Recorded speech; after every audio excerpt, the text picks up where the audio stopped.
નમસ્કાર મિત્રો, આપણે જે એલો સ્ટીકર લગાવ્યા હતા તેનો આગળ મેં વિડીયો મૂક્યો હતો. થોડોક ટાઈમ મોડો થઈ ગયો છે વિડીયો ઉતારવામાં, પણ તેનું રિઝલ્ટ તમે જોઈ શકો છો કે ઘણી બધી માખી છે, મચ્છર છે, ફૂદડી છે, ઝીણી ઝીણી બધી સફેદ મચ્છી છે, કાળી મચ્છી છે, અલગ અલગ આટલી બધી એકસાથે કંટ્રોલ થઈ ગઈ છે. તો અલગ આપણે બીજા સ્ટીકરે પણ જઈશું.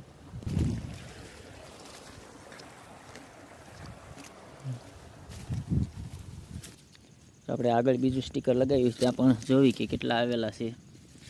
તો તેમાં પણ ઘણા બધા અઢળક ઝીણા ઝીણા આવી ગયા છે.